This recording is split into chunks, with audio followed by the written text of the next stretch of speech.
Entender a diferença entre a renda fixa e a renda variável, para mim é um dos primeiros passos que você precisa tomar para construir uma carteira sólida de investimentos e que vai te levar a ter uma liberdade financeira. Porque se você consegue saber quais são os benefícios e os pontos negativos de cada uma, você vai conseguir escolher a melhor opção dentre essas classes e também saber balancear a sua carteira de acordo com seus objetivos. Então, nesse vídeo você vai entender de uma vez por todas qual que é a diferença entre renda fixa e renda variável. Bora lá!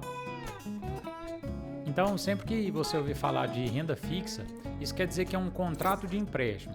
Você vai estar sempre emprestando dinheiro para alguma instituição.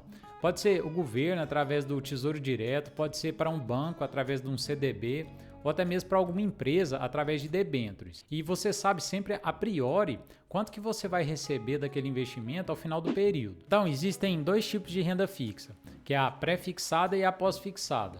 A pré-fixada geralmente é uma taxa nominal de retorno em cima daquele valor que você está investindo. Por exemplo, você vai fazer um investimento em um CDB de algum banco a 8% ao ano. Isso quer dizer que, independente do que aconteça com a nossa inflação ou a nossa taxa básica de juros, você vai sempre receber aqueles 8%. Agora, no caso da pós-fixada, geralmente é uma taxa que ela é atrelada a algum desses índices, que pode ser a Selic, o CDI ou até mesmo o IPCA. A Selic é a nossa taxa básica de juros, que ela é definida pelo Banco Central. O CDI é o valor pago entre os empréstimos interbancários das instituições financeiras. Ele é bem próximo da Selic. E o IPCA é a nossa medida para a inflação. E nesse tipo de investimento, o seu retorno ele vai variar de acordo com esses índices. Por exemplo, você faz um investimento a 100% do CDI. Isso quer dizer que, se a Selic subir, você vai ter um retorno maior, mas se a Selic cair, você vai ter um retorno menor também. Há um tempo atrás, a gente tinha um retorno bem grande na renda fixa, porque a nossa Selic, ela girava em torno de 14%, 13%. Hoje ela está em 2%, ou seja, se você faz um investimento a 100% do CDI, você vai ter um retorno menor do que a inflação, que hoje está girando em torno de 4,52%. Isso quer dizer que seu dinheiro está perdendo o poder de compra no decorrer dos anos. Então, já que você sabe a priori qual que vai ser o seu rendimento daquele investimento, você pode se perguntar, mas qual que é o risco então? O risco na renda fixa é sempre o risco de default, que é o risco de não pagamento. Por exemplo, você pode fazer um investimento no Banco Inter ou no Nubank e esses bancos menores podem falir, por exemplo, ou eles podem não conseguir honrar com essas obrigações. Então você vai acabar não recebendo aquele valor. Então na renda fixa sempre existe o risco da contraparte, que é a parte que está tomando o empréstimo. Então por isso é sempre bom analisar qual que é a situação financeira daquela instituição que você está querendo fazer o investimento. Outro ponto que você precisa ficar bem atento a qualquer tipo de investimento ou classe de investimento que você for fazer são os atritos que existem. O que eu quero dizer com isso? São os custos envolvidos para você fazer o investimento, para você investir ou resgatar. Por exemplo, são taxa de administração, taxa de performance ou até mesmo imposto. E alguns investidores eles acabam menosprezando esses valores.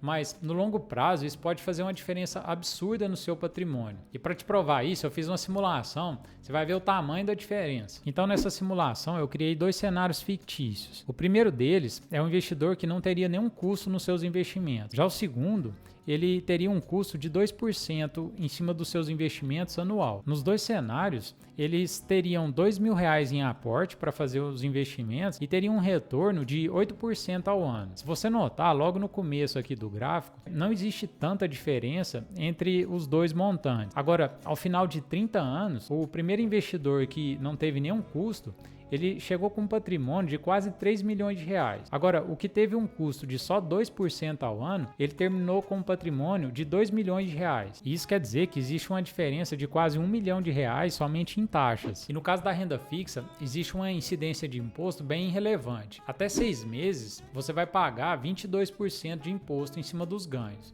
De 6 meses a 12 meses, esse imposto vai para 20%. E de 12 meses a 24, ele cai para 17,5%. E acima de 24 meses, ele vai para 15%. Outra característica da renda fixa é que existe uma baixa liquidez daqueles títulos. Isso é um ponto negativo, porque como existem poucos agentes negociando aquele ativo, a tendência é que exista uma diferença, um spread entre o valor justo e o valor que está sendo negociado. Agora, quando você tem um certo tipo de ativo, que existe um volume grande de negociação por dia, a tendência é que essas negociações cheguem próximo do valor justo daquele ativo. Agora vamos falar um pouco de renda variável, que é o principal foco aqui desse canal. Ele é um tipo de investimento que você não sabe a priori qual que vai ser o seu retorno. Porque imagina o seguinte, que você vai entrar de sócio com um amigo seu numa padaria. Você não consegue saber com antecedência qual que vai ser os resultados, o lucro que aquela padaria vai ter nos próximos meses. E no caso de investir em ações, é basicamente a mesma coisa. Quando você compra uma ação, você está se tornando sócio daquela empresa. E com isso, o resultado que ela vai ter no futuro é incerto também. Mas é aí que está a beleza dos investimentos em renda variável, porque essa imprevisibilidade dos resultados futuros das empresas é que garantem com que você abra uma possibilidade de ter um ganho muito maior também.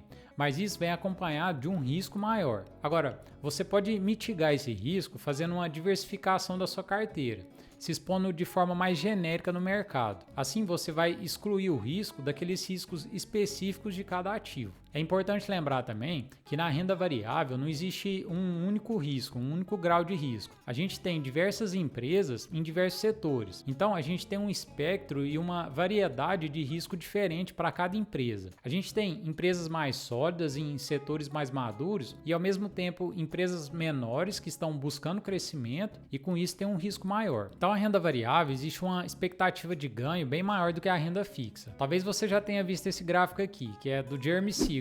Ele foi colocado no livro Investindo em Ações no Longo Prazo. Ele fez um estudo de 200 anos, comparando as diversas classes de ativos. Ele pegou o dólar em si, o ouro, os títulos públicos e as stocks, que nesse caso é representado pelo índice S&P 500, que é uma cesta de ações com as principais empresas americanas, muito parecido com o índice Bovespa aqui do Brasil. E se você notar, as ações elas performaram melhor durante esse período. Se você tivesse investido $1 lá em 1802, aqui provavelmente, se não me engano, em 2012, você teria o equivalente a $704.997. Outro fator interessante de notar nesse gráfico é o dólar perdendo seu valor de compra lá em 1971, quando houve a quebra do Tratado de Bretton Woods. Aí talvez você pode se perguntar, mas por que as ações, as empresas, elas tiveram um retorno tão acima da renda fixa, dos títulos públicos, por exemplo? A resposta, olha só essa sacada. As empresas, de forma geral, elas pegam o capital do sócio e contraem dívidas na renda fixa e investem em projetos que são mais lucrativos do que os juros que ela vai pagar dessa dívida.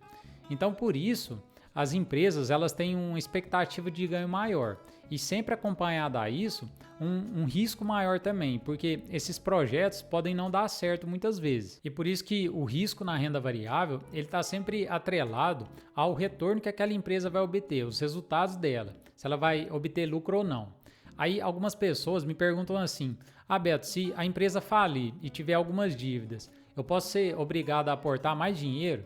E a resposta é não, porque o acionista minoritário, a perda máxima que ele pode ter é 100% do capital investido. Agora, por outro lado, o ganho ele é ilimitado. Pode acontecer da empresa crescer muito e você ter um ganho gigantesco na sua carteira. Agora, lembra aquele problema de liquidez baixa lá na renda fixa? Aqui na renda variável ele é mais difícil de acontecer, porque como as ações elas são negociadas em bolsa de valores, lá existe um volume grande de negociações na maioria das vezes. Isso faz com que o valor tenda a ser um valor mais perto do valor justo, devido à eficiência do mercado. E os custos aqui na renda variável, eles são bem inferiores do que na renda fixa, porque aqui a gente não tem taxa de administração, taxa de performance, a única coisa que você vai gastar é na corretagem. E muitas corretoras aqui no Brasil já têm uma taxa zerada, que é o caso da Clear e do Banco Inter, por exemplo. Na renda variável tem uma vantagem fiscal também, porque os proventos que você recebe dos fundos imobiliários e os dividendos que você recebe das empresas, eles são isentos de imposto de renda. A única situação que você vai pagar é caso você venda o ativo. Aí você vai pagar 15% em cima do ganho. Mas também existe uma isenção caso você venda abaixo de 20 mil no período de um mês. Então, se a sua estratégia é acúmulo de patrimônio na Bolsa de Valores para o longo prazo, você nunca precisa vender seus investimentos, assim você nunca vai pagar imposto, mas você vai conseguir obter os lucros através da distribuição dos dividendos e dos proventos dos fundos imobiliários. Então, agora que você sabe as principais diferenças entre renda fixa e renda variável, você vai conseguir administrar melhor a sua carteira para dimensionar de acordo com o risco que você quer correr em cada uma dessas classes de investimento. E se esse vídeo te ajudou a entender melhor os investimentos, compartilha também com quem que você acha que vai ter interesse. Isso ajuda demais o canal. E até o próximo vídeo.